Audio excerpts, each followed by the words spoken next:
Энэ бол одоо таны хувьд нэлээд танил дотно энэ дэр үз. Тэгэхээр би одоо энэ Монгол Улсын боловсролын сургуульд 18 жил багшилсан байна. Иргэдэд одоо улсын боловсролыг олохгүй бол ямар аюул төрдгийг. Хэрвээ одоо улс орны хөгжлийг дэмжиж байгаа бол бүх шатны боловсролыг бол Монголын төр одоо нийт тавих ёстой.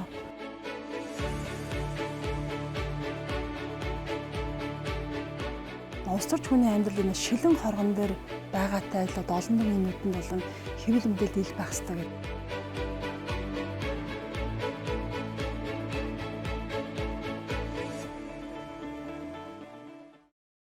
Тэгээд би чинь бол яг одоо бол ийм яг одоо хэрэглэж байгаа 3 нэр бас байна. Стратеги академийн захирал гэдэг. Энэ одоо миний үндсэн алба байна. За тэгээд энэ прогрессив альянс буюу одоо дэлхийн одоо зүүн төвийн намуудын удирдах байгууллагын одоо удирдах зөвлөлийн гишүүн.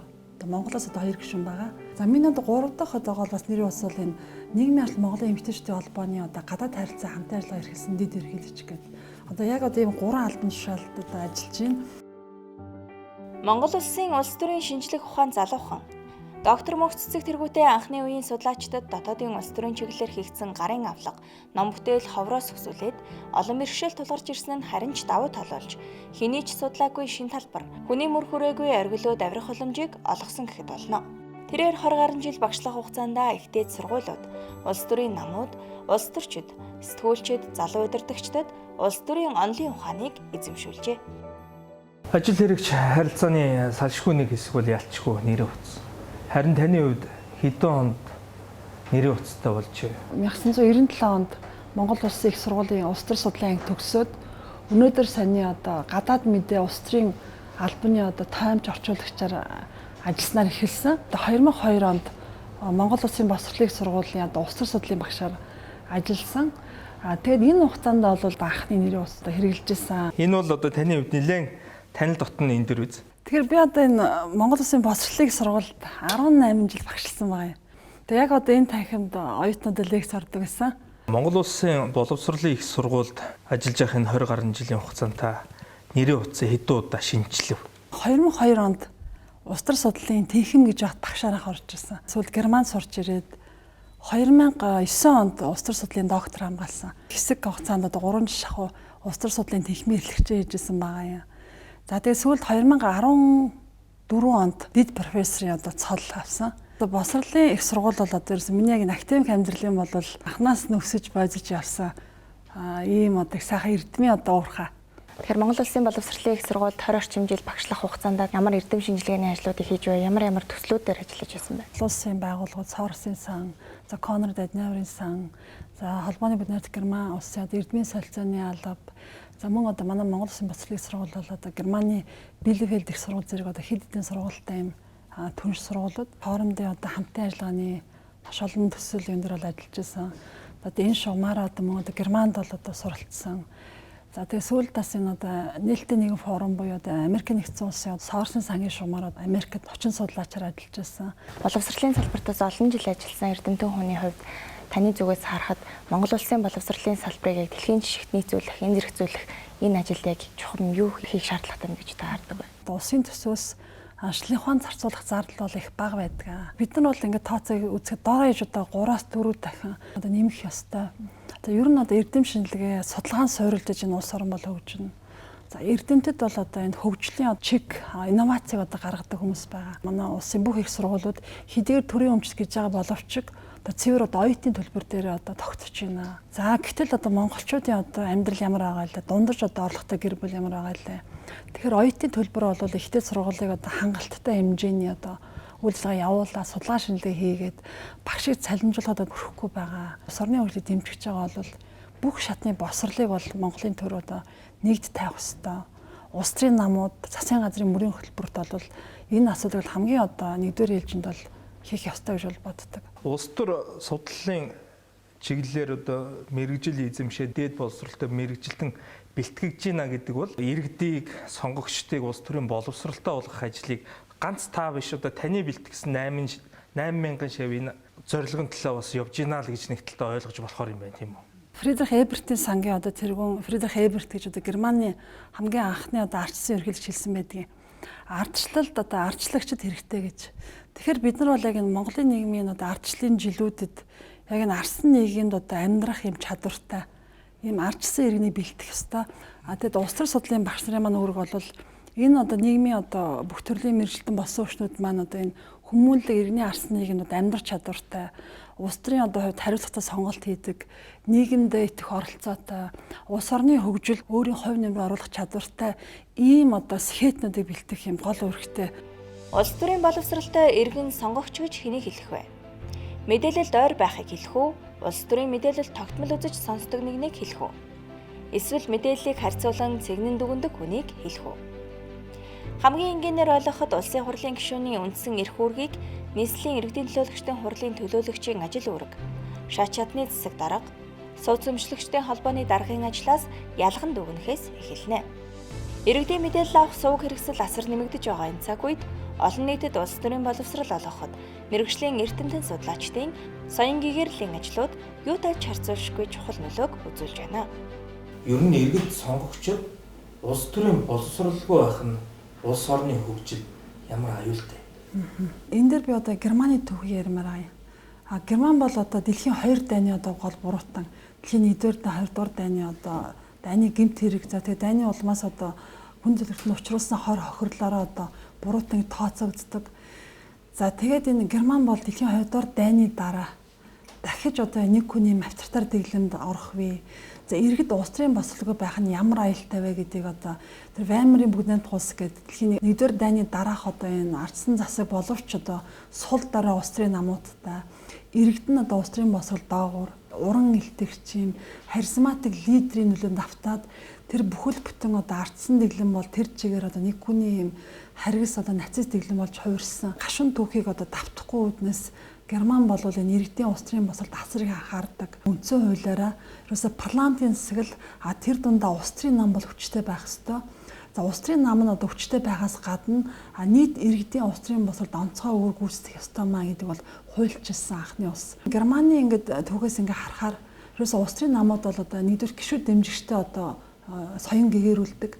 Хоёрдугаарт нь одоо иргэдэд нийт чиглэсэн улс төрийн бослогт олгодог. Тэгэхээр манайх одоо яаж ийна гэхээр бид нар энэ өнгөрсөн 30 жилд бол ямар ч байсан ардсан сонгуул амжилттай явуулаад ирсэн. Ардсан төр засаг бол одоо тогтвортойгоор одоо Монголд одоо бий болсон. За Монгол улс бол одоо Аз дахь одоо ардчлалын баян бүрд гэдэг одоо ийм сайхан олон улсын нэршилтэй болсон.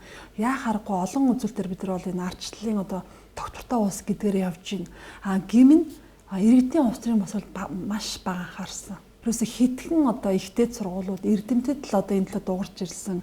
Зарим нэг одоо төрийн бас байгууллагууд энэ дээр бол ажиллаж байсан. Плюс иргэд рүүгээ одоо хандах хэрэгтэй юм байна. Плюс бүх одоо хөгжлийн ардчлалын төв бол одоо хүн юм байна. Тэр хүний одоо боловсрол, хүний одоо амьдрал ахуй. За тэгээд одоо иргэдийнхаа энэ одоо соён гэгэрүүлэх, иргэдийн улс төрийн боловсрол зэрэг анхаарах хэрэгтэй. Хэвлэл мэдээллийн салбарын бид нар бол мөнх цэцэг докторыг бол улс төр судлаач таны одоо улс төрийн одоо иргэдэд улс төрийн боловсрол олгох олон нийтлэл судалгааны ажлуудаар бол бид нэр таныг бол энэ хүний нэрийн утасны юм а гэж бол дүгнэх жишээ. Таны өмнө нь хийжсэн одоо хийж байгаа судалгаанууд ер нь яг ямар чиглэлддэг вэ? Монголын одоо улс төрд хэвлэл мэдээлэл хэрхэн нөлөөлдөг. За ер нь одоо иргэдийн мэдээлэл авч байгаа их сурвалжууд юу? За улс төрийн намууд одоо ямар мэдээллийн сувгууд ашиглаж энэ сонгуулийн кампани явуулж байна. Монголын сонгуулийг босронгой болгох дэлхийн одоо дайны одоо арсан сонгуулийг явуулахад ямар шаардлагатай асуудал тулгарч байна гэдэг чиглэлээр бол би докторийн зэрэг хамгаалсан байгаа. За тэгээд сүүлд одоо 2013 онд Америк нэгдсэн улсын Ohio их сургуульд олон нийтийн одоо санаа бодол үзүүл хэвлэл мэдээллийн нөлөө ба хүмүүс хоорондын харилцааны нөлөө гэдэг сэдвээр юм докторийн дараах судалгааны ажил хийсэн. Яг албан ёсны мэдээллийн сувгуудаас гадна нэг амд амтсан яриа буюу одоо хүмүүс хоорондын яриа энэ бол асар хүчтэй нөлөөлдөг. Тэгээд сүүлийн үед бол энэ цахим одоо орчин буюу одоо нийгмийн сүлжээ иргэдийн одоо мэдээлэл авдаг байдал хэрхэн нөлөөлж байна. За тэгээд дээр нь одоо улс төрийн намуудын одоо төлөвшил, за иргэдийн улс төрийн боловсролыг одоо хэрхэн одоо босронгой болгох уу. Тэгээд засгийн газрын доктортой байдал гэх мэтийн чиглэлээр судалгааны ажил бол хийж байгаа. За энэ судалгааны үр дүнгуудээс одоо төрийн бодлого босруулагч нарт бол хүргэх юм зайлшгүй шаардлага байдаг. 2013 оноос эхлээд улс төрийн намын санхүүжилт Ер нь одоо Монголын улс төрийг одоо яаж эрүүл болгох юм? Бохор одоо мөнгөний орслыг хэрхэн зогсоох вэ?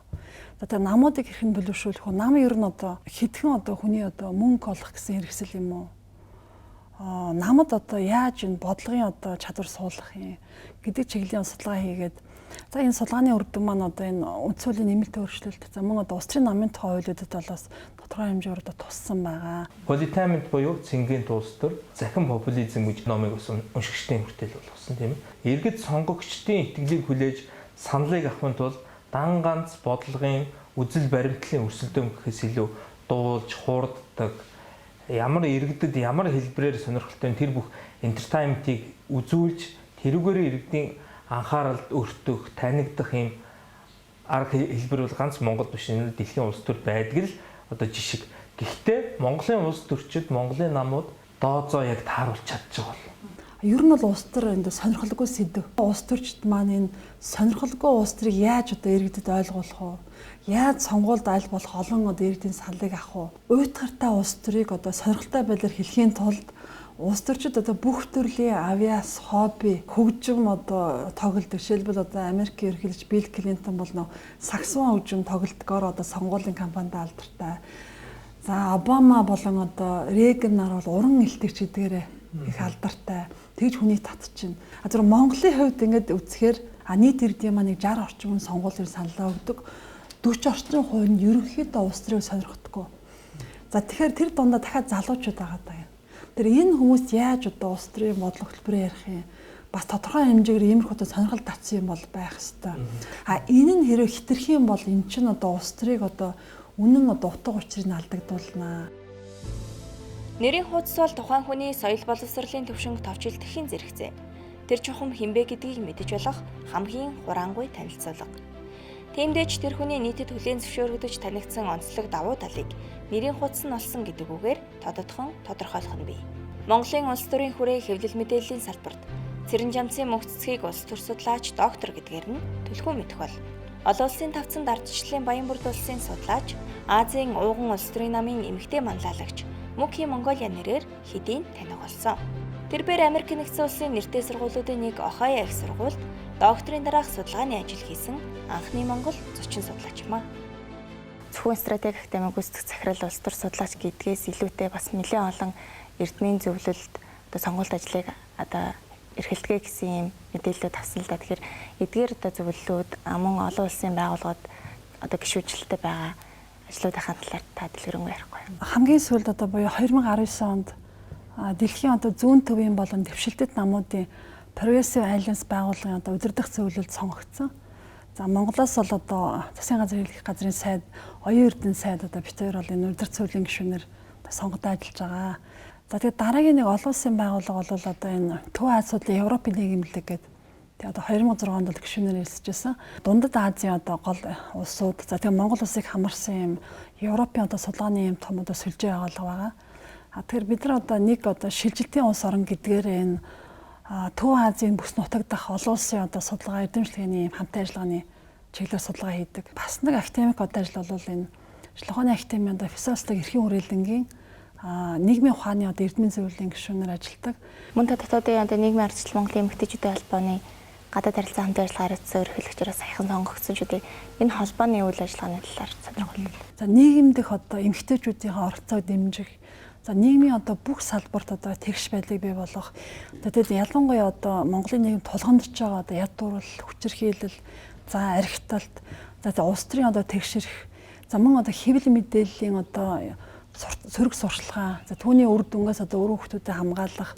Тэгээд Монголын нийгэмд одоо гэрэл гэгээг одоо нэмэх иргэдийг одоо соён гэрлэх чиглэлээр одоо маш өргөн хүрээтэй үйлчлэг явуулдаг. 21 аймагт одоо гишүүнчлэл салбартай бас их томоохон юм эмэгтэйчүүдийн байгууллага байгаа. Манай голлох улс төрийн хоёр том хүчин улс төрийн намын төлөвшлийг бий болгоход энэ санхүү одоо хөрөнгө оруулалтын их үүсвэрийг тодорхой болгох гэхээс илүүтэй намын үзэл баримтлал, академик боловсрол, сургалтын асуудал орхигдсноос энэ төлөвшлөлийн асуудал одоолтол удаашралтай явагдаж байгаа юм болов уу гэж хардаг л да. Харин таны хувьд сүүлийн энэ 30 жилийн хугацаанд одоо бидний шилжилтийн 30 жил гэж нэрлэдэг.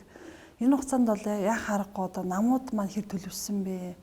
Намуудын төлөвшлөл үнэхээр одоо гишүүдийн үзэл баримтлал үнд зүйлийн одоо нэгдэл юм уу? Эсвэл одоо зөвхөн намаар дамжиж одоо улс төр хийх гэсэн эсвэл тодорхой бизнесийн юм одоо хувь хүний одоо хувийн ашиг хонжоо олох юм хэрэгсэл босно уу юу? Энэ тал дээр бол бид нар одоо зайлшгүй одоо анхаарал хандуулах ёстой. За тэгээд Монгол Ардын намын хувьд бол энэ гишүүд дэмжигчдийн одоо улс төрийн боловсрол за тэр тусмаа одоо залуу одоо улс төрчдийн одоо халаа бэлдэх, залуучуудыг одоо гишүүдэд идэвхжүүлэх энэ тал дээр бол ихээхэн ажил хийж байна. Тухайлбал одоо манай стратеги академийн зүгээс энэ Фридрих Эбертийн сан холбооны бүгд Герман улсын. За Австралийн хөдөлмөрийн нам, Английн хөдөлмөрийн нам зэрэг одоо зүүн төвийн голлох намуудтай хамтраад гишүүдийг одоо урт богино хугацааны одоо гадаад дотоодын сургалтууд одоо намын үзэл баримтлалын одоо цуврал сургалтыг бол тогтмол хийж байгаа. Монгол Ардын нам бол шинжилгээ ухаанд ойр нам. Одоо бүх бодлого хөтөлбөр одоо үйл ажиллагаанд бол эрдэмтдийн одоо санаа оноо зөвлөмжл асар их тусдаг. Одоо манай энэ танхим бол жишээлбэл энэ одоо нийгмийн арчийн танхим гэх нэртэй. Энд маань одоо манай намын залуучууд одоо бүх шатны одоо босон хүчээр сургалтаа авдаг. Дэлхийн дахны одоо дэвшилтэд намуудын хандлага ямар байна? Одоо хямралын нөхцөл тухайлбал одоо энэ дэлхийг хамарсан цар тахлын үед зүүн төвийн намууд одоо ямар одоо бодлого явуулах юм. Бид нар яаж энэ хямралыг одоо эдийн засаг болон нийгмийн үр дагаврыг хурдан даван туулах ёстой юм. Энэ тал дээр бид нар одоо олон улсын намуудтай хамтран ажиллаж байна. Улс төр бол мэрэгжил юм гэж Германы алдарч сэтгэгч өрнийн улс төр эрх зүйн салбарыг үндэслэгч Макс Вебер хэлсэн байдаг. Тэгэхээр монголчуудын дунд нэг ийм ойлголт байдаг л да улс төрд орсон л бол улс төрийн холбогдлолтой ажил хийсэн л бол улс төрчгээ харцдаг ч юм уу тий. Сайн муу гэж нэг ялгадаг болохоос яг улс төрч гэдэг хүн чинь хуутгаараа хин юм бэ? Яг онол дээрээ практик дээр олон улсын жишгт яг жинхэнэ улс төрч гэж ямар хүн хэлдэг юм бол. Улс төрч хүний амьдралын шилэн хоргон дээр байгаатай л одоо олон нийгмийн нүдэнд болон хэвлэл мэдээлэл ил байх хэрэгтэй гэдэг юм. Өөрөөр хэлбэл одоо тухайн улс төрчийн одоо орлого, үйл ажиллагаа, гаргасан одоо шийдвэр, амлалтууд за жишээлбэл одоо сонгуульд гарахтаа хэлжсэн амлалтууд маань сонгуулийн дараа нэг парламентын хуулиуд туссан юм уугүй юу? Тэгвэл яг нэг олон нийтэд ярьж ирсэн зүйлийнхаа эсрэг хуулийн дээр саналаа өгсөн үгүй юу? Энэ болгон чи ил тод байх хэрэгтэй юм. Тэгээ ил тод байхгүй ямар нэг одоо орлогын болон одоо бусад зүйл маань ингээд нуун дарагдуулсан болвол ард түмэн бол хардах хэрэгтэй. Хэвлэл мэдээлэл бол хардах хэрэгтэй. Үнэхээр л одоо улс орны төлөө зүтгэж байгаа юм бол тухайн хүн ерөөсөө нууж авах юм байхгүй. Үндсэн зорилго бол ерөөсөө нийтийн ашиг сонирхлын төлөө байх хэрэгтэй. Монголчууд маань одоо их утгах хандлага, ах トゥ хамаатан саднаа одоо дэмжих чадвартай нэг нь одоо чадал муутай нэг нь одоо өргөж авах гэдэг. Энэ одоо хандлага маань яг улс төрд орж ирэхээр нөгөө авилгалын сүлжээр оруулчихад байгаа юм. Нутгийн хүүгээ дэмжих. За эсвэл одоо нутаг усныхаа нэг бол ах トゥ хамаатан саднаа ажилд оруулах гэдэг юм уу. Тэр энэ болгоноос одоо татгалзах хэрэгтэй. Ингээд татгалзах зориг байхгүй бол тухайн бол улс төрд орох ёсгүй.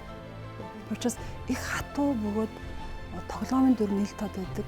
Энэ одоо амьдрал бол улс төрийн амьдрал. За ингээд нэм карт нэвтрүүлэгт маань урилгаар хүрэлцэн ирж оролцсон танд маш их баярлалаа. Ингээд таны цаашдын ажил хөдөлмөртөнд өндөр амжилт хүсье. Баярлалаа. За бас энэ сайхан нэвтрүүлэг хийж байгаа. Бүхнээс ажилд амжилт хүсье. За баярлалаа танд бас амжилт хүсье. Энэ бол одоо таны хувьд нэлээд танил дотн энэ дэр үз. Тэгэхээр би одоо энэ Монгол Улсын боловсролын сургуульд 18 жил багшилсан байгаа юм.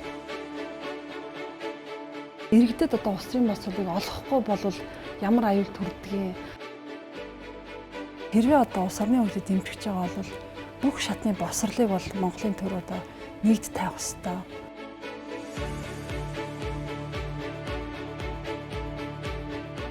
Улс төрч хүний амьдралын шилэн хоргон дээр байгаатай л олон нийгмийн нүдэнд болон хэвлэл мэдээлэл ил байх ёстой гэдэг.